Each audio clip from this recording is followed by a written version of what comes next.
আমরা অর্গানন থেকে করাবো। এবার 148 নম্বর অনুচ্ছেদ নিয়ে কিছু আলোচনা করি, খুব মন দিয়ে শুনবা।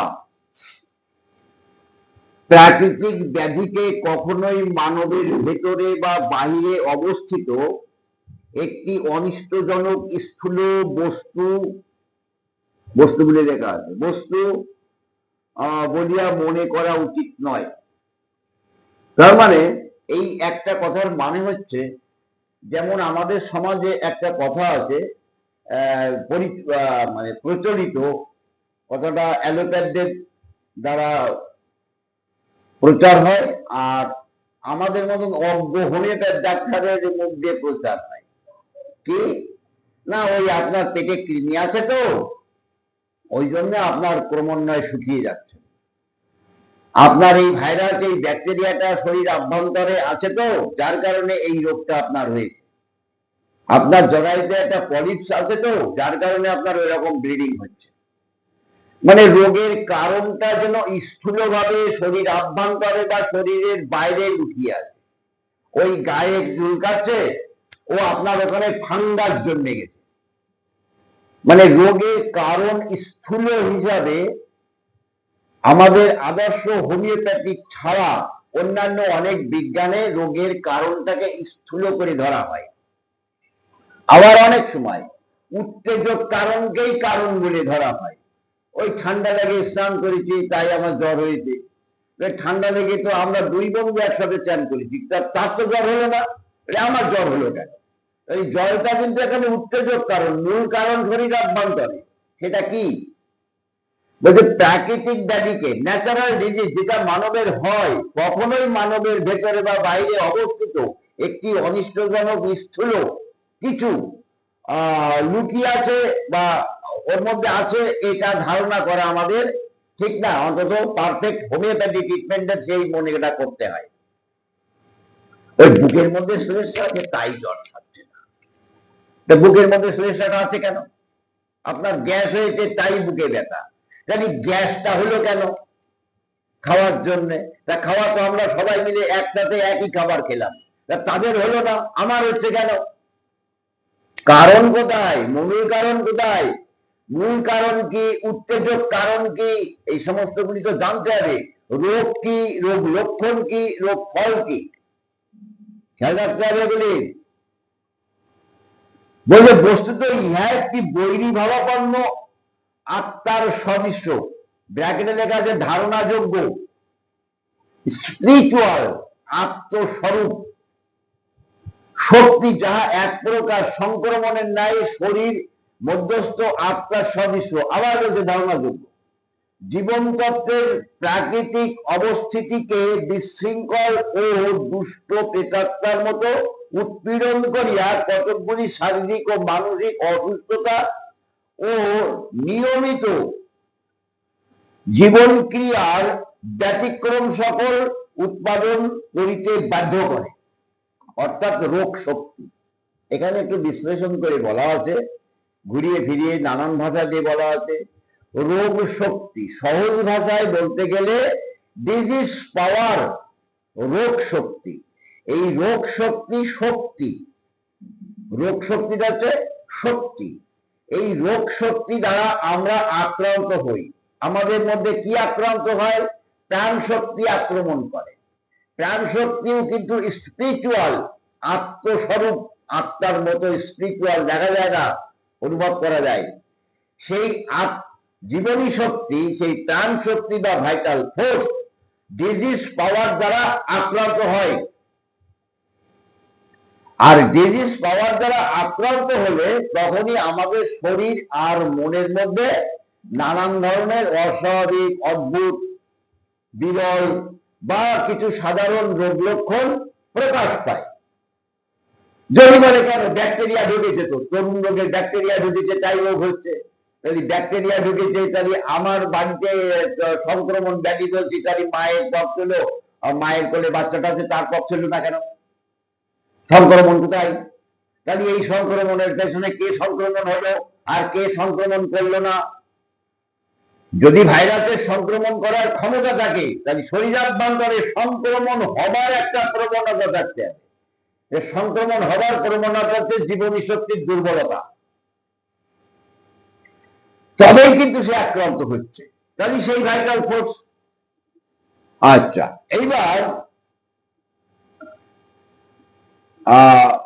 যদি এখন যাহা বলা, যাহা কেবল ওই অসুস্থতা উৎপাদন করিয়াছিল তাহা নয়, উহাকে স্থায়ী করিতে চেষ্টা করিতেছে, সেই বৈরী শক্তিকে দূরীভূত করা যায় সর্বাপেক্ষা সাদৃশ্য ভাবে পরিবর্তনক্ষম, যাহার ক্ষুদ্রতম মাত্রাও সদৃশ্য প্রাকৃতিক ব্যাধি অপেক্ষা বীর্যবান, এরূপ কৃত্রিম শক্তি সাদৃশ্য বিধানসম্মত ঔষধ প্রয়োগে চিকিৎসা যা করিতে পারেন, তবে ওই প্রাথমিক অনিষ্টকারী শক্তি বলবত্তর সদৃশ্য কৃত্রিম ব্যাধির ক্রিয়াফলে নষ্ট হইয়া যায়।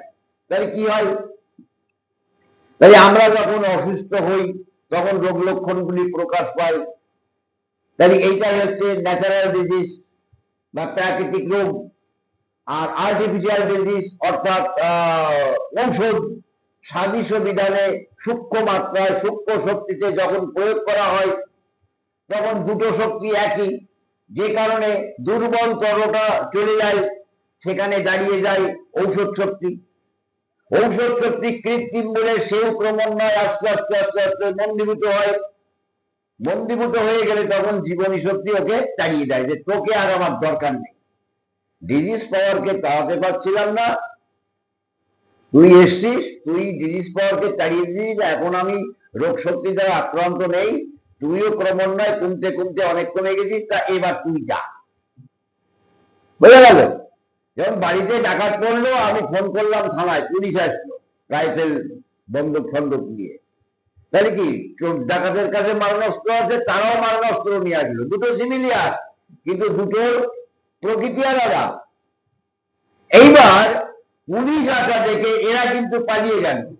তাহলে আগে আমি আক্রান্ত ছিলাম ডাকাত দ্বারা, এবার কিন্তু আমি আক্রান্ত হলাম পুলিশ দ্বারা। কোন রাজ্যে ঢুকেছিল, কি নিয়েছে, কেমন তাদের দেখতে, তখন কি মনে হবে? তখন মনে হবে এরা গেলে আমি বাঁচি, তাই না? কি ঠিক এইভাবে কিন্তু আমাদের আরোগ্যটা চলতে থাকে। আর সাদৃশ্য না হলে, ডাকাত দ্বারা আক্রমণ করলে তখন যদি কেউ সাধু গলায় মালা টিপতে টিপতে একেবারে তোরা ডাকাতি করছিস কেন, শুনবে? ডাকাতরা শুনবে না।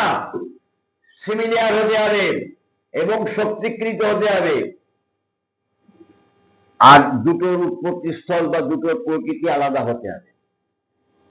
বলা হচ্ছে সেই হইতেই জীবন তত্ত্বের আপদ আর থাকে না। তাহলে সাদৃশ্য বিধানের শক্তিকৃত ওষুধ পড়লে রোগ আরোগ্য হয়ে যায়, জীবন তত্ত্বের বা জীবনী শক্তির আপদ আর থাকে না। জীবনী শক্তি তখন নিজের ক্রিয়ায় কাজ করে।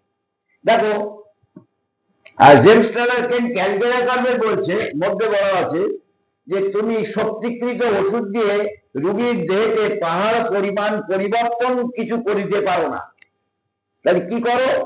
আমরা শক্তিকৃত মেডিসিন দিলে জীবনী শক্তি রোগ শক্তি দ্বারা আক্রান্ত হয়েছে, সেই রোগ শক্তি দূর হয়, জীবনী শক্তি স্বাধীন হয়ে যায়। এই স্বাধীন জীবনী শক্তি তার নিজের গতি প্রকৃতিতে সেই দেহটাকে আবার রিপেয়ার করে, চুলগুলি বৃদ্ধি করে, নখগুলি পুষ্টি করে, গ্লেস তৈরি করে, রোগ লক্ষণগুলি আর থাকে না, তার সমস্ত কষ্টগুলি আস্তে আস্তে আস্তে আস্তে ডেভেলপমেন্ট হয়ে যায়। আমি ওষুধ দিলেই কি এই কৃমির উপরে পড়বে বিষ?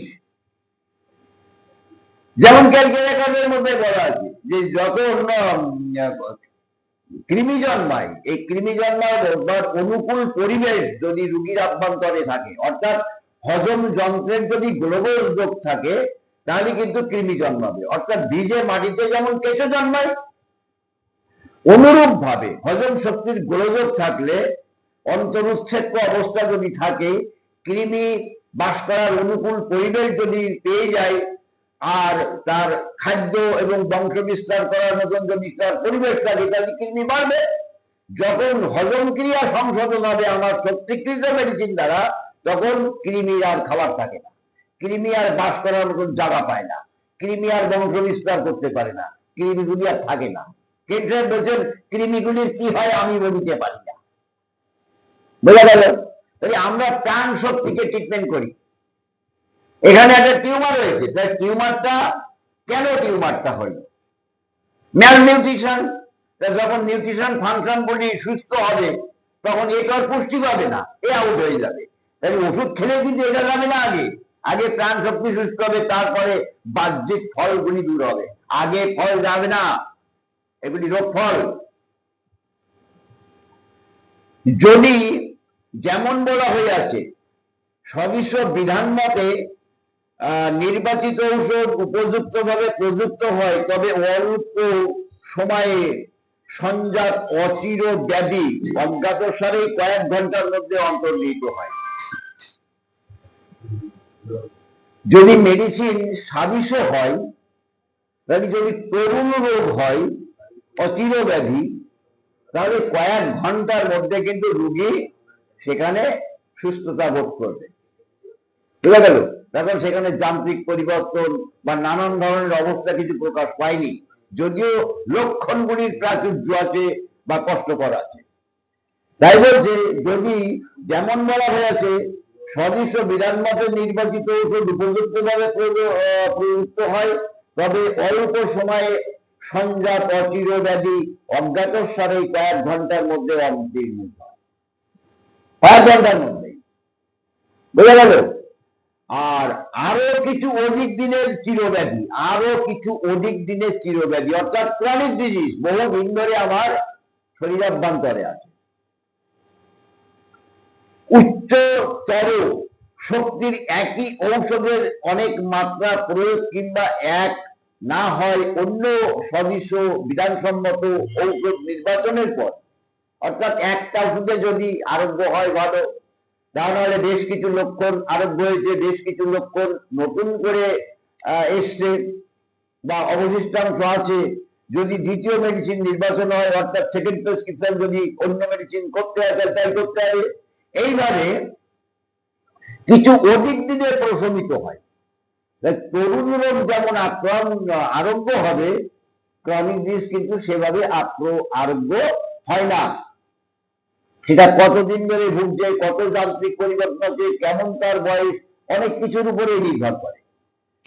স্বাস্থ্য ও আরোগ্য অজ্ঞাত ভাবে প্রায় দ্রুত ফিরে আসে। অজ্ঞাত ভাবে কি করে ভেতরে পরিবর্তন হচ্ছে বোঝা যায় না, ওর কোনো ব্যাখ্যা হয় না। সকালে জ্বর নেই, আজকে কোন রকম করে চললো, কালকে দেখা গেল অল্প অল্প রুচি ফিরে আসছে, তারপর দিন রুচি ফিরে আসছে, দুই একদিনের মধ্যেই মোটামুটি আমি বল বুদ্ধি ফিরে পেলাম। তরুণ রোগ হলে, ক্রনিক ডিজিজ হলেও কিন্তু সেটা একটু দীর্ঘ সময় প্রয়োজন হয় যদি ওষুধ নির্বাচন হয় সদৃশ বিধান মতে। জীবনী শক্তি পুনরায় স্বাধীন হয়, যে কথা আমি একটু আগেই বললাম, স্বাধীন হয় এবং শরীরাংশে পূর্বের ন্যায় সুস্থ প্রাণ ক্রিয়া আরম্ভ করে এবং বল ফিরিয়ে আসে। তাই আমরা প্রাণ শক্তিকে স্বাধীন করি ঔষধ দিয়ে। ঔষধ আমরা রোগ সারতে সাহায্য করি কাকে? প্রাণ শক্তিকে। যে আক্রান্ত হয়ে আছে তাকে সাহায্য করি ওষুধ দিয়ে। কোন ওষুধ? সাদৃশ্য বিধান, রোগ লক্ষণের সাথে সিমিলিয়ার থাকে এমন ওষুধ। এই সিমিলিয়ার কেমন হবে?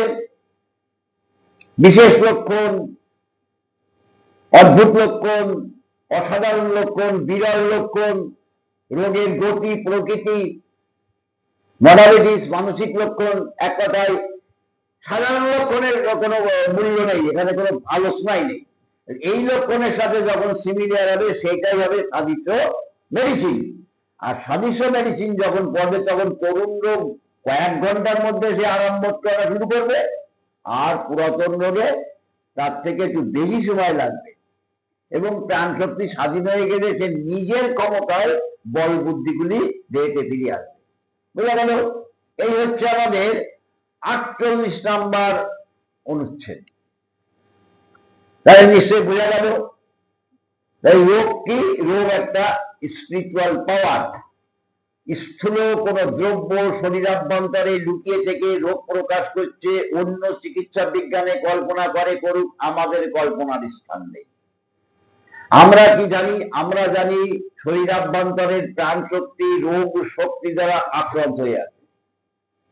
তখন আমরা সাধারণ লক্ষণ সহ অসাধারণ অদ্ভুত বিরল লক্ষণ, নানান ধরনের কষ্টকর লক্ষণগুলি প্রকাশ করি, অর্থাৎ রোগাক্রান্ত হই।